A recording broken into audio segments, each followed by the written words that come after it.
Bueno, buenas noches, Nicolás. Te doy la bienvenida en nombre del Club de la Libertad de la provincia de Corrientes.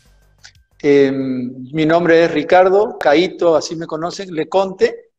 Tengo el placer de conversar contigo. Ya tuve oportunidad de hablar con tu hermano Iván, ¿verdad? Sí. Tuve hace unas semanas oportunidad de hablar con él. Y bueno, hoy tengo el placer en nombre del club de conversar con vos en este nuevo ciclo del Club de la Libertad, adaptándose a las circunstancias. Así que, bueno, acá estamos. Les recuerdo a la gente que se fue uniendo, que estamos con Nicolás Kajanowski. Nicolás, sos licenciado en Economía, tenés una maestría en Ciencias Económicas y Políticas, ¿verdad? Y tenés un doctorado en Economía. Así es. Actualmente sos profesor en la Universidad Estatal de Denver, ¿verdad? Así es, en la Universidad Estatal Metropolitana de Denver. Ah, bueno, perdón, No, está no muy dije bien. completo. A mí Y se me olvida sos, también. sí, es un nombre bastante extenso. Y sos coeditor de Libertas, Segunda Época. ¿Me podés explicar, o para la gente que no sabe qué es Libertas, Segunda Época? Sí, Libertas es un journal interdisciplinario. Ujú. Publicamos papers de economía, historia, filosofía, relacionados, si se quiere, con el liberalismo clásico en sentido amplio. Es decir, no solo economía, ¿no? Todo lo que esté Ujú. relacionado con ideas de la libertad es bienvenido.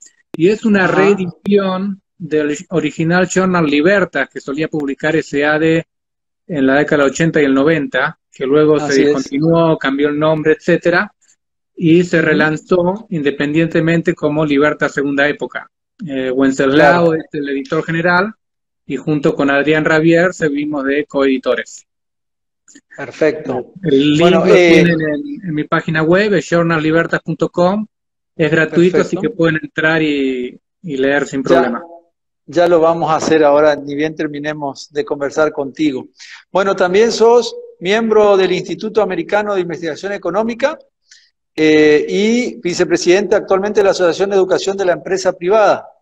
Así es. Y escribís en Punto de Vista Económico, justamente con Javier, que lo nombraba recién, y Krause. Así es. Ujú, muy bien.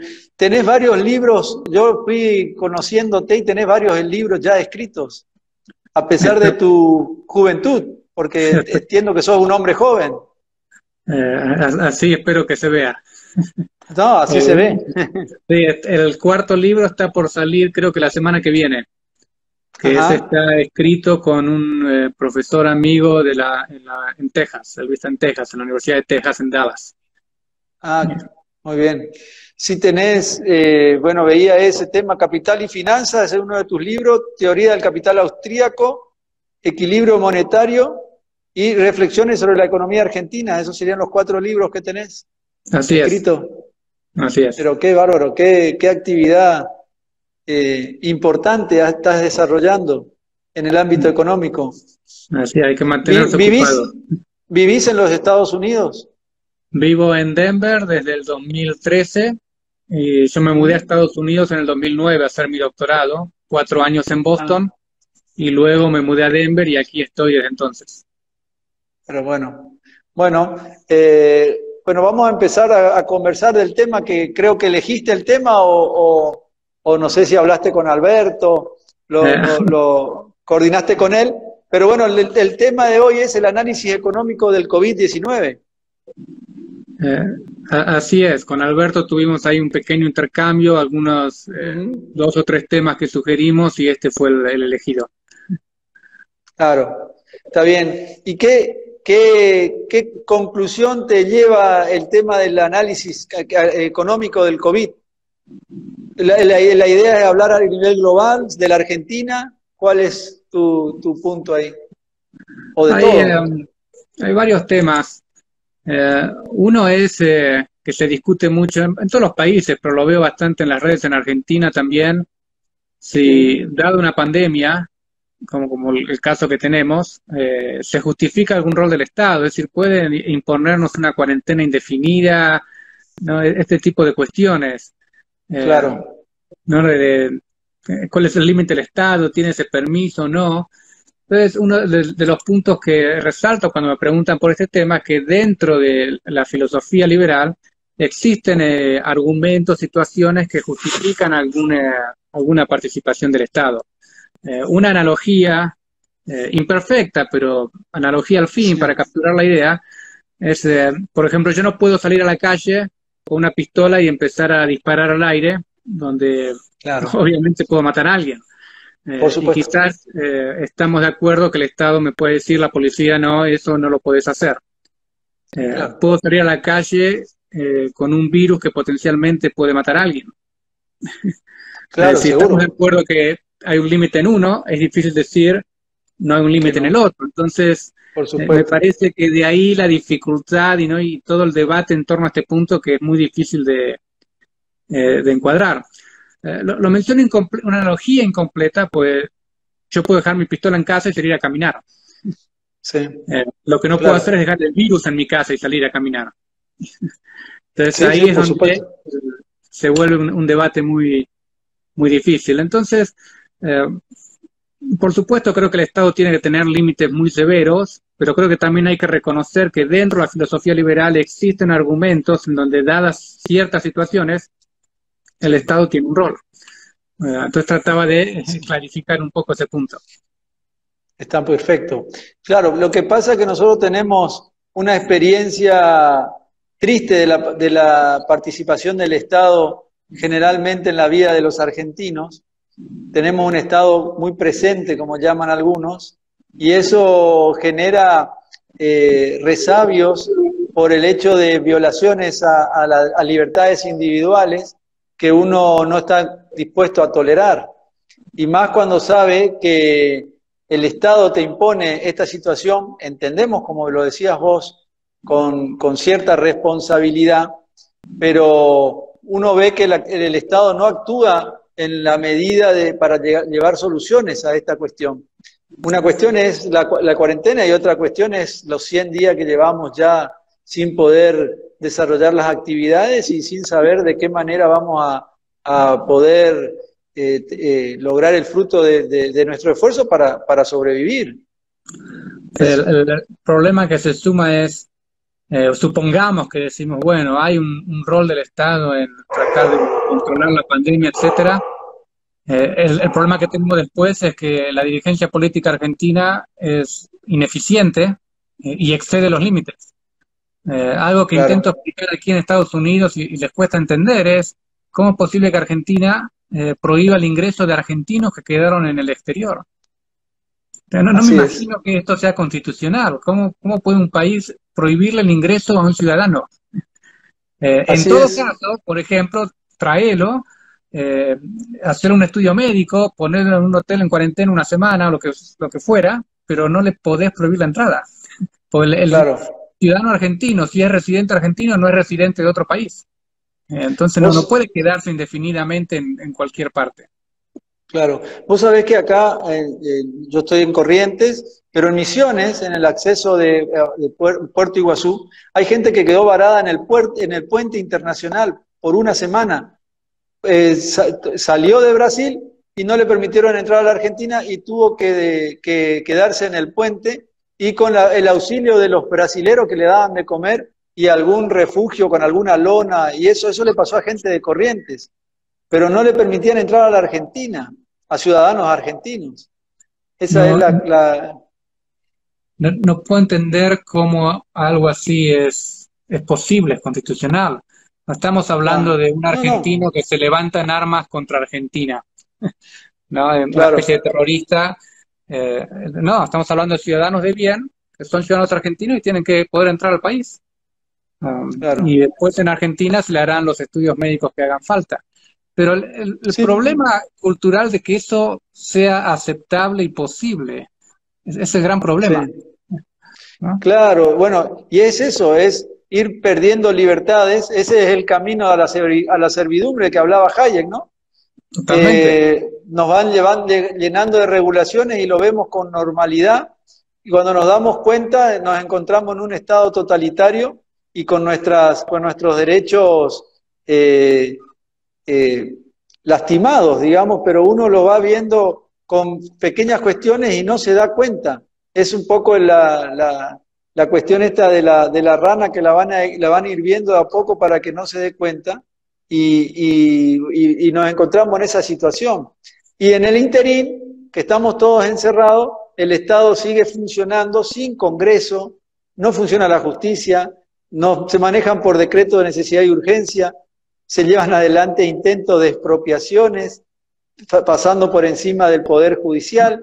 O sea, el miedo del argentino, y ahora quieren volver a fase 1 en algunos lugares del país, y yo creo que se están dando cuenta que la gente ya no está en condiciones de tolerar una situación de esa.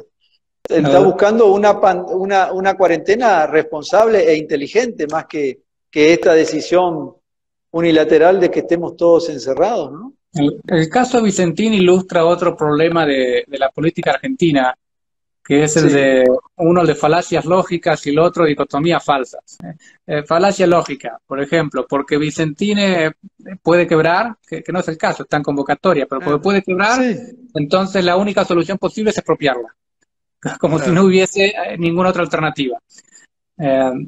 Y después la dicotomía falsa es o es expropiación o es nada, o es, no sé, el desastre con la quiebra de la empresa. Y esas son maneras incorrectas de plantear los problemas.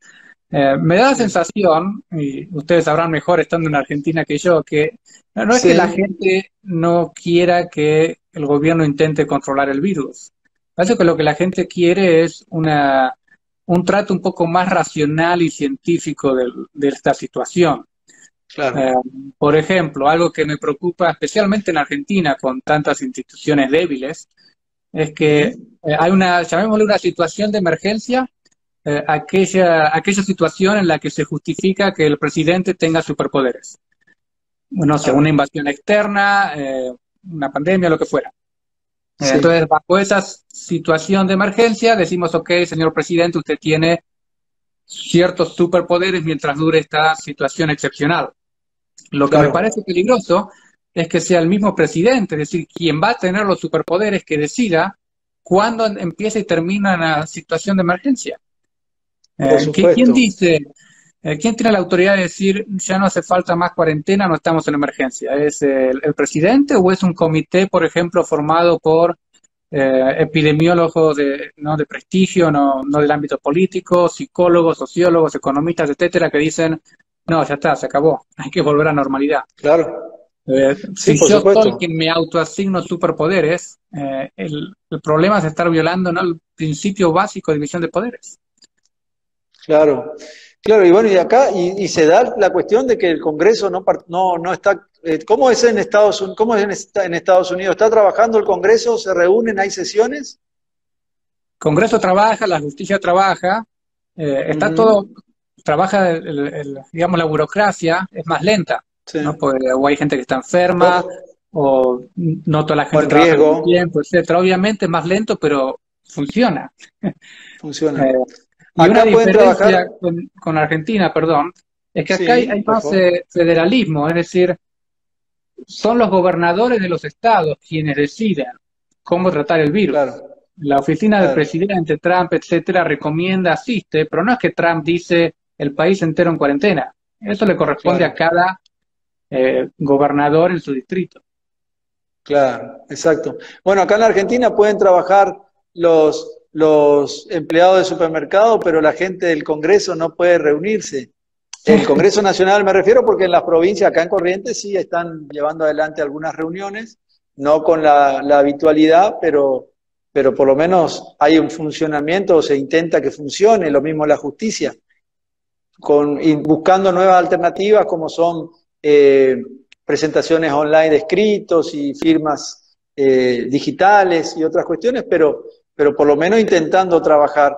Pero en el país estamos viviendo un unicato, ¿no? Que pensábamos que eso había quedado en el año 90, en 1890, el unicato, y hoy lo estamos volviendo a padecer. Esta actitud el caso Vicentino, ese es un juez de la provincia, yo soy el presidente, hace acordar a Luis XV. ¿Lo escuchaste al presidente? ¿Escuchaste esa declaración del presidente cuando le Lo decía, leí, no usted lo es un juez? escuché. No lo No, llegué a no, sí, escuchar, pero lo leí. bueno, sí, yo lo escuché y era, la verdad que era sorprendente, y lo sorprendente que lo escuché en la radio y a nadie en la radio, o por lo menos nadie hizo un comentario de estar tan sorprendido como me sentí yo al escuchar al presidente decir, usted es un juez de provincia y yo soy el presidente, y usted tiene que acatar lo que yo digo.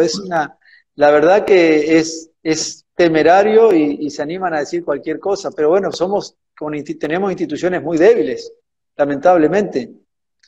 Lamentablemente. Así es.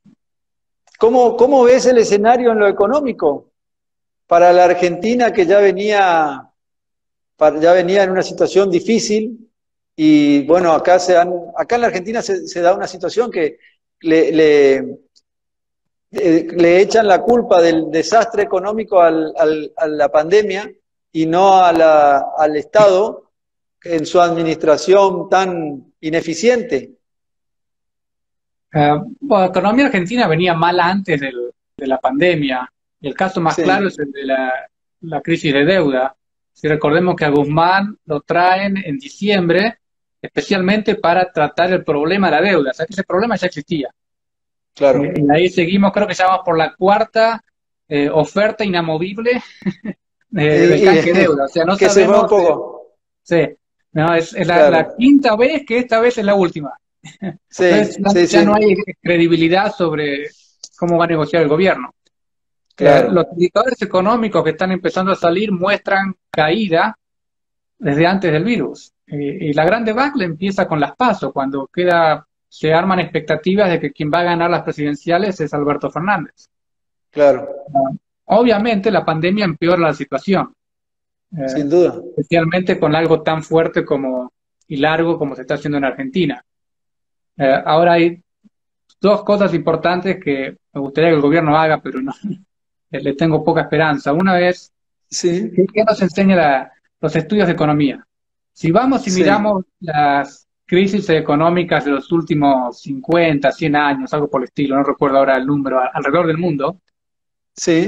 y vemos cómo caen los países cuando tienen una crisis y cómo se recuperan, el patrón Ujú. estadístico es bastante claro. Cuanto más libre, flexible es una economía, menos cae la economía y más rápido se recupera. Claro. Cuanto más Está regular es bien. tu economía, más vas a caer y más lenta va a ser la recuperación. Argentina figura Ah, entre los países más regulados del mundo, economías menos libres, y recordemos que sí, viene esta inflación desde el 2011. Entonces, si no hay sí. reformas institucionales durante la pandemia, ¿a dónde vamos a salir? Vamos a volver a esta Ah, inflación. No es que vamos mágicamente a claro. converger a un sendero de crecimiento. Entonces, dado que estás en esta situación, pues es difícil culpar al gobierno del virus. Dado que salió el virus, usa Sí. este desastre para llevar adelante reformas. Usarlo a tu Lo- favor. ¿Y No, lo ves al gobierno con posibilidades de llevar adelante estas reformas o con intención de llevarlas? es que no le veo la intención. ¿Qué, Entonces, qué- ¿cuál qué es? Porque intención de reforma le puedo ver al gobierno que quiere expropiar una empresa por DNU y patotea a un juez? sí. Y se quiere quedar con los aviones de otra empresa que no Entonces, le sí. pertenecen, ¿eh? Y estatiza YPF y se queda con los fondos de la FJP.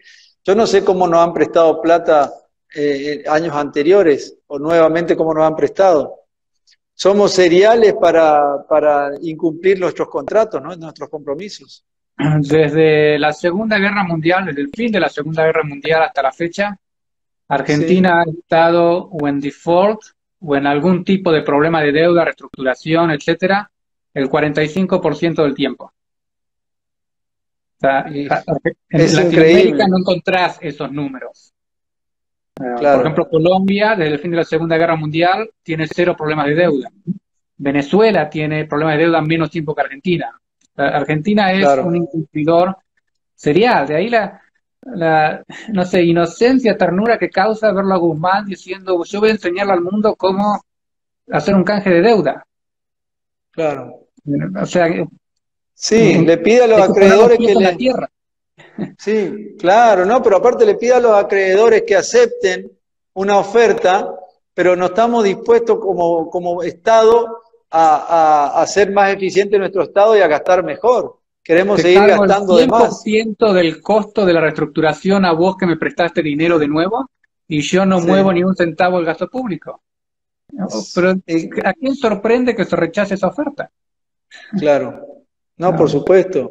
Pero llegado el caso que se arregle y que acepten la oferta, después tenemos que recibir inversiones para poder salir de la situación que estamos y se ponen a expropiar empresas y a empujar jueces. La verdad que el panorama para la Argentina en los próximos meses es complicado. Es muy complicado, pues hay que recordar que las inversiones no dependen ni del gasto público ni del consumo. Dependen, en definitiva, del retorno esperado del proyecto. Claro. Y el retorno esperado tiene una variable muy importante que es la tasa de descuento, que incluye el riesgo país. Y todo lo que estamos viendo desde que asumió el gobierno son indicaciones de que el riesgo país va a subir. Y estas Ah, actitudes antiinstitucionales, de expropio porque me parece, y si al juez no le gusta voy a apropiar igual, o ujú, sea, son luces rojas. Que el claro, gobierno diga no voy a tocar el gasto público, al que hace un análisis de proyecto de mediano o largo plazo en Argentina y dice, bueno, me van a subir los impuestos, va a haber otro default, va a seguir la inflación, en ese país no me meto, o tiro unas claro, monedas, y acá en Argentina cuando caen unas monedas se presenta como bien una gran inversión, y en verdad es el cambio chico de claro. hacer el fondo. Claro. ¿Y viendo que no se van a tomar las medidas en la Argentina, nuestro camino es la hiperinflación? Porque vos decías que vamos a volver a una estanflación, pero teníamos una inflación con una emisión y que ahora eso se ha disparado a niveles inimaginables. Entonces, ¿cuál es nuestro futuro? No sé si qué tan probable es el caso de hiperinflación, que la definición más Sí, convencional es una tasa de inflación del 50% mensual, no anual, mensual. ajá, Entonces, a la Argentina está flauta. todavía lejos de ese límite, obviamente se puede acelerar de manera rápida, pero va a Sí, haber un punto crucial que es qué va a hacer el Banco Central el día después de la pandemia. Y supongamos que la pandemia salimos de un día para el otro, en vez de gradualmente sí, para hacerlo más sencillo. Entonces, sí, durante la pandemia hay un aumento en la demanda de dinero, bajan los gastos. No puedo ir a comer al restaurante, no puedo ir al cine, no sé cuáles van a ser mis ingresos, entonces ahorro más, aumenta la demanda de claro, dinero, el Banco Central aumenta la oferta de dinero y esos dos efectos se cancelan. Cuando termine claro, la pandemia, la demanda de dinero vuelve a caer. Bueno, puedo ir a comer afuera de nuevo, puedo ir al cine, bajo mis ahorros, claro. consumo más. Entonces, si en ese momento el Banco Central recupera la emisión que hizo durante la pandemia, la inflación está en control. El problema es si no lo hace. Y ahí es donde Claro, le tengo poca fe, digamos, al Banco Central argentino, porque me imagino que cuando empecemos a salir de la pandemia, lo que va a primar es el discurso de la emisión no genera inflación y hay que incentivar la economía con gasto público. Eh, claro. y por más que el gobierno insista con esa lectura, no es el caso.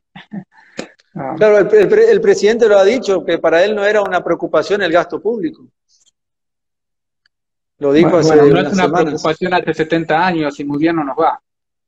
Ah, Así es. el, el, ¿Y el, crees, perdón, que se interrumpe, te escucho?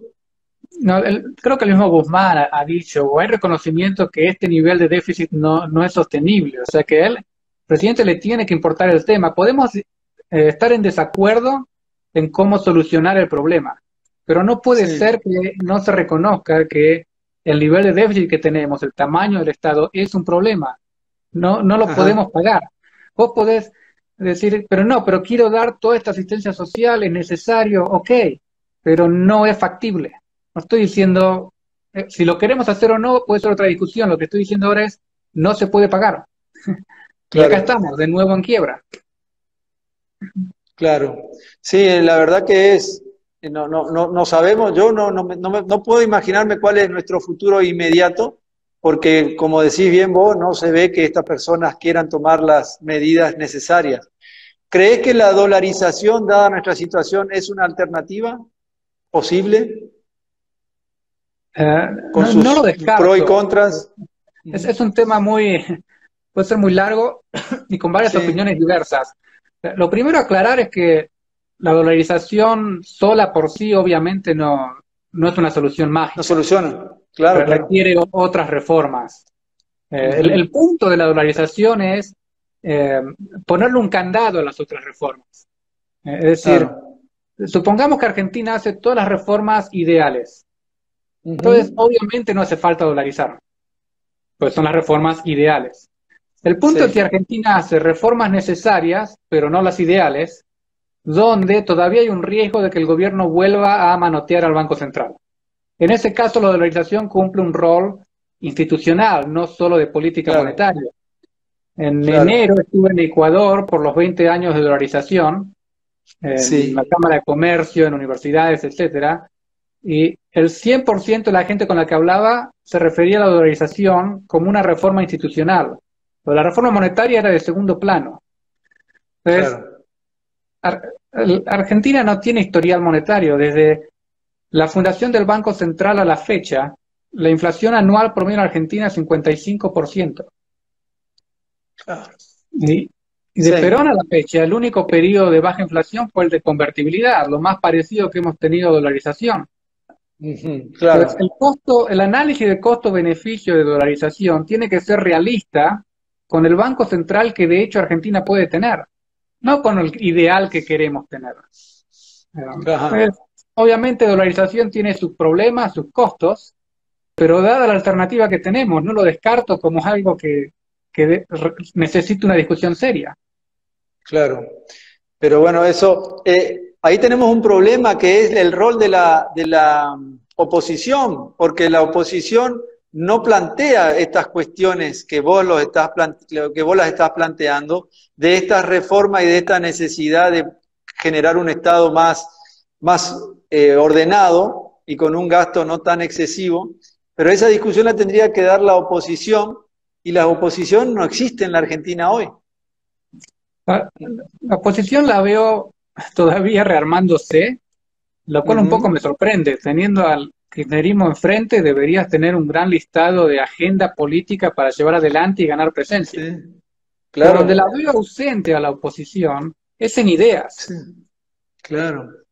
¿Cuál es el listado de ítems de una agenda de la oposición? Decir, no, Argentina hay que reformarla de esta manera. No, No, no no está. existe. Les cuesta Yo, pensar bueno, más allá del gobierno que existe, ¿no? Es como que no están en sí. esa caja. Mira, bueno, estos días también tuvimos la oportunidad de conversar con López Murphy y con Manuel Solanet, y son las dos únicas personas que podemos decir de la oposición que han dicho concretamente, que estructuralmente qué es lo que hay que hacer para salir de esta situación. Y a la gente de la oposición están en otra cosa. Ni siquiera están legislando lo que tienen que reunirse, digamos. Se dejan llevar por la situación y por no sé si el miedo, pero en Argentina no existe la oposición. Entonces, ¿cómo vamos a plantear estas discusiones si no tenemos quienes las propongan, ¿no? Y que se discuta. Nadie dice Una, que uno... una ¿Sí? anécdota, perdón. Creo que fue Sí, 2016, 2017, al inicio del gobierno de Cambiemos, tuve dos oportunidades de preguntarle a alguien de Cambiemos, no de alto rango, pero sí, en Cambiemos. sí, sí, La pregunta es esta.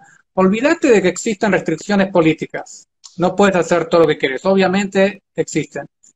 Hagamos de cuenta por sí, un momento que no, puedes hacer lo que querés. Toma el índice de libertad claro, económica, ¿no? Que rankea los países. ¿Dónde te gustaría ver Argentina? No donde la podés poner, ¿dónde te gustaría que esté? Lo único que he recibido han sido evasivas, medio culposas, con que ese tema no quiero hablar. Entonces no hay convicción, no hay iniciativa, no hay capital humano de ni siquiera plantear el tema.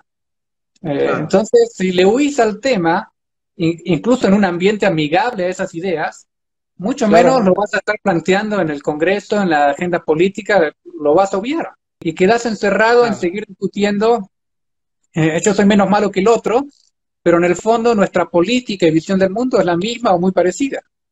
¿De cuál es la claro. diferencia conceptual entre Cambiemos y el kirchnerismo respecto al rol del Estado?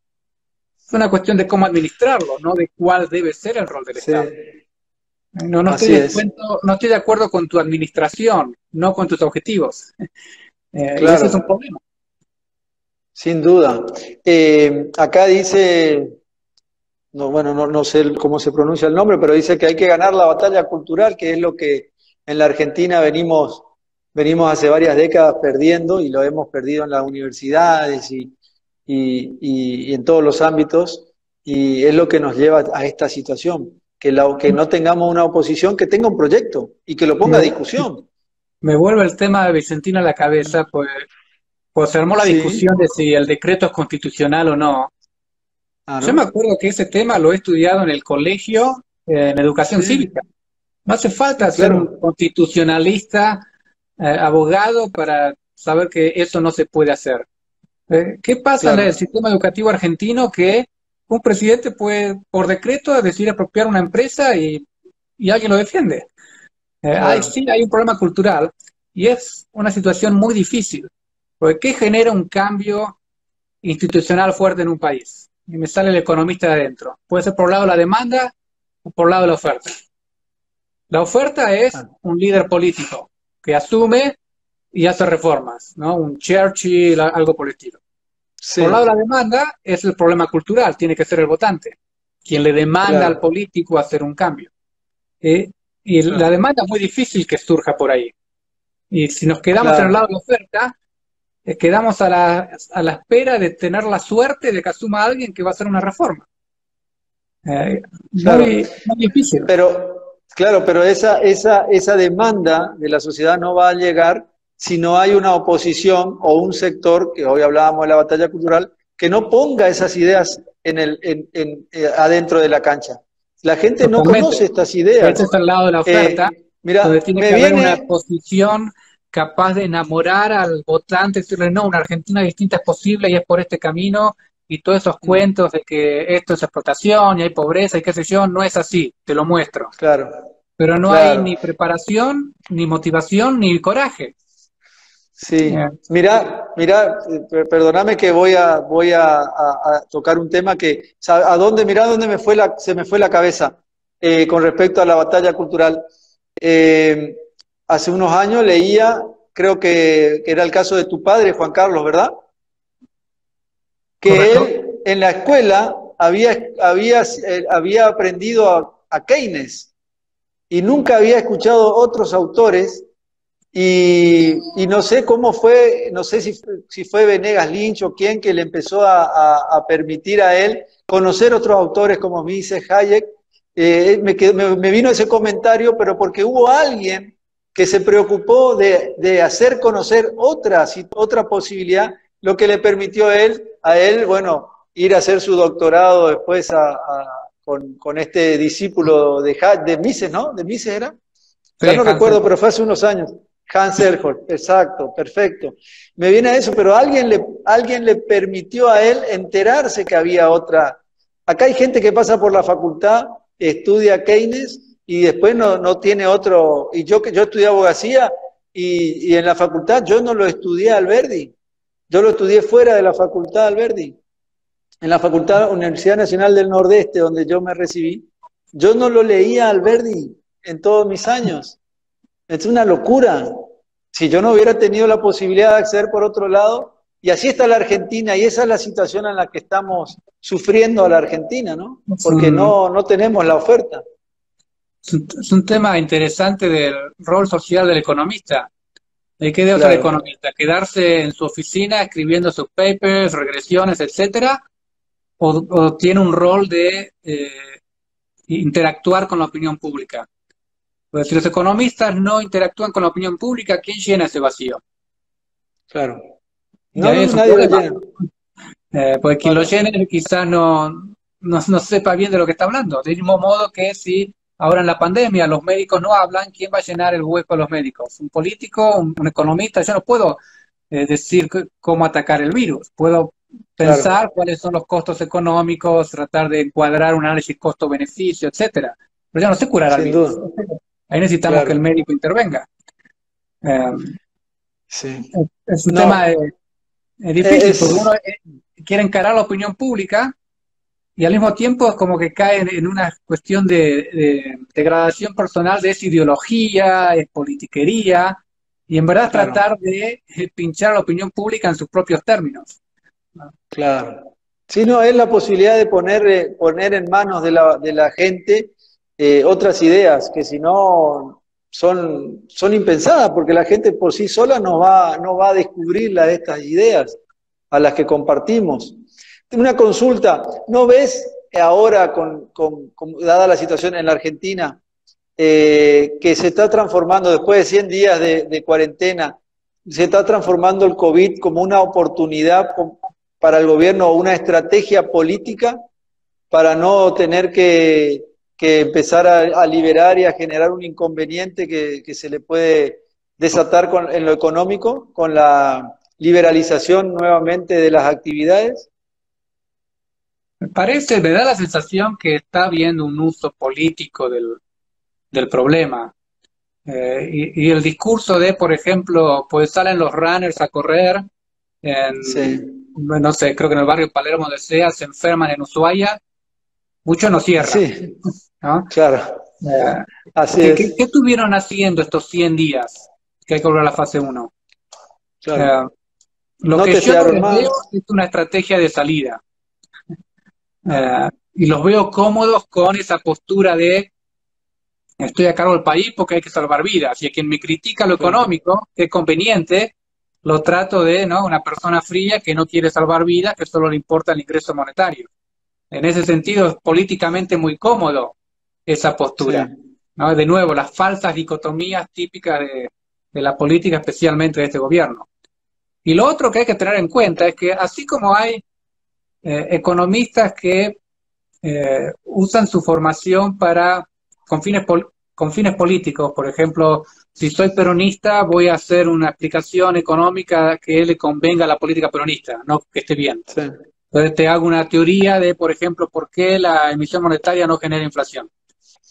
Es una politización de la teoría económica. Lo mismo puede pasar con claro, médicos, sociólogos, claro. psicólogos, etcétera. No es que en economía es la única disciplina donde hay algunos que se politizan y usan su formación por fines políticos. Lo mismo se puede ver en medicina, entonces yo no sé si quienes están asesorando al gobierno eh, tienen o no esta situación. Claro. ¿Cuál es la situación en los Estados Unidos? ¿Están volviendo a la normalidad a trabajar o no o se mantienen las medidas restrictivas? Salvo los picos fuertes como New York, Miami, Chicago, Los Ángeles, las restricciones no han sido tan fuertes como Argentina. Obviamente comercio cerrado, pero está permitido salir, puedes ir al parque, Ajá. reuniones sociales de menos de 10 o 5 personas, etcétera. Así fue acá en Denver el pico más fuerte. Y Ah, ya hace unas sí. semanas que se está empezando a liberar. Por ejemplo, los gimnasios están abiertos, los restaurantes están empezando a abrir, donde hay distancia entre las mesas, digamos, pero ya se puede Sí. ir a varios restaurantes, etcétera. A La- los indicadores más frecuentes están empezando a mostrar recuperación económica y Ujú. está empezando a haber también una especie de cambio en la tendencia de infectados. Entonces se está Ah, empezando a hablar de que quizás haya un retroceso en la flexibilización de la cuarentena, aún no lo sabemos. Pero acá nunca fue una cosa de, para salir a la calle necesitas un permiso del gobierno. Si te claro. encuentras en el colectivo sin permiso, te bajo con la policía. Nunca fue Sí. así. Fue un O, o- pedido de, por favor, quédense en sus casas por esta situación. Si tienen que ir al médico, sí, por supuesto, vayan. No tenés que ir al claro. supermercado, anda. Usá barbijo en locales. Pero nunca Sí. fue un mandato, digamos, Ni, ni, ni un mandato secuestraron militar. ni secuestraron los vehículos. No, para nada. Esa, ¿Va a influir en la campaña política a noviembre? Para lo que se pensaba que iba a ser un resultado cantado. Sí, pero no sabría decirte cómo. Pues la tormenta acá todavía está vigente. Y yo no sé si de esto Trump va a salir parado como, bueno, no fue perfecto el manejo, pero lo manejamos, salimos bien. I Save claro, America. O si va a ser, claro. mira el desastre que hizo. Eso todavía no sabría, no lo puedo percibir. No, No puedo no hacer se la lectura. palpa todavía. No. Bueno, bueno, estamos acercándonos a nuestro horario. No te quiero robar más tiempo. Yo no sé qué hora es ahí en Denver, si te estamos, o es más temprano. Acá es más temprano, voy 3 horas Mm. atrás, son las seis cuarenta Ah, y cinco. bueno, estás con tiempo todavía. Bueno, pero no te queremos robar mucho más tiempo. Te dejo el final para alguna reflexión con respecto sobre todo a la Argentina, dados tus conocimientos económicos, a ver qué perspectivas vislumbrás a qué nos tenemos que preparar los argentinos. Si tenés una idea o... Lo que más me preocupa quizás es que los argumentos que se usen para justificar que el Estado nos ordene cuarentena, etcétera, sean Ujú. argumentos débiles en el sentido que una vez que se va la cuarentena, el argumento sea válido para nuevas y mayores intervenciones. Lo que se llama el ratchet effect o el efecto trinquete. Cuando hay una crisis, el Mm. Estado se expande, después se achica, pero no del todo. Entonces, de crisis No a crisis vuelve... va creciendo. Y en este caso Sí, tenemos una expansión en poder regulatorio, quizás más que en gasto, ¿no? Que el Estado se dispara al infinito. Ahorita es un no, arresto domiciliario. Estás afuera, no te dejo entrar a tu país. ¿Sí? No, se es dispara una al locura. infinito. Y que Sí, los argumentos que se usan para justificar eso, después se puedan usar para otras cosas una vez que se va el virus. Eh, claro, y esa es la chavización de Argentina, de una manera u otra. Eso es lo que más me sí, preocupa. perfecto. Nicolás, ¿cómo se llama tu último libro que sale en estos días? Capital and Finance es un análisis financiero de teoría del capital. Quien sufra de insomnio, seguramente ese tema de finanzas y teoría del capital lo ponga a dormir por una semana. Creo que sale la semana que viene, así me dijo el editor. Es un tema Ajá, más teórico, etcétera, muy interesante. está. ¿Lo vas Puede, a si quieren una presentar? versión corta, el libro Mm. anterior, Teoría austríaca del capital, es una discusión histórica de cómo ha evolucionado la teoría del capital. Y esa es una lectura, me parece, más interesante. Repetime porque hubo un eco. ¿Cuál Perdón, sería el más? el libro anterior, Teoría Mm. austríaca del capital, creo que ese es el Ah, sí. título, es Teoría del una capital austríaco, sí. evolución histórica de la teoría del capital. Eh, Perfecto. y es una manera de entrar a este tema, me parece muy accesible y bastante interesante. Muchísimas gracias. ¿Vas a presentar tu libro por las redes? ¿Vas a hacer una presentación? Quizás haya alguna, todavía no tengo nada arreglado, pero si hay algo Ujú. por las redes, seguramente lo anunciaré por el blog, Punto de Vista Económico, que es mi manera de postear estas cosas, por Twitter Perfecto. también. Así que sí, por ahí se anunciará, pero por ahora nada planeado. Veremos. Bueno, bueno, Nicolás, no quiero excederme con tu tiempo. En nombre del Club de la Libertad, en nombre propio mío, te agradezco, te agradecemos. Esperamos poder contar contigo para otro tipo de conversaciones más adelante, cuando tengamos un poco más claro la cuestión. Éxito con el lanzamiento de tu nuevo libro y nuevamente agradecidos por tu predisposición a conversar con nosotros. Bueno, gracias a ustedes, a la audiencia que nos esté escuchando y espero, sí, poder hablar pronto nuevamente y quizás en alguna ocasión en persona. Ojalá, ojalá. A Corriente estás invitado. Cuando vengas para la Argentina, con todo gusto te vamos a recibir por Corrientes para una de nuestras variadas actividades. Ok. Bueno, nos despedimos de todos en nombre del Club de la Libertad. Nos despedimos de Nicolás Kachanowski de Denver, que tuvo la amabilidad de hablar con nosotros. Muchísimas gracias, Nicolás. Gracias a todos los que nos estuvieron escuchando. Y será hasta la próxima actividad del club que continúa mañana. Nicolás, un placer. Hasta luego. Hasta luego, buenas noches. Hasta luego.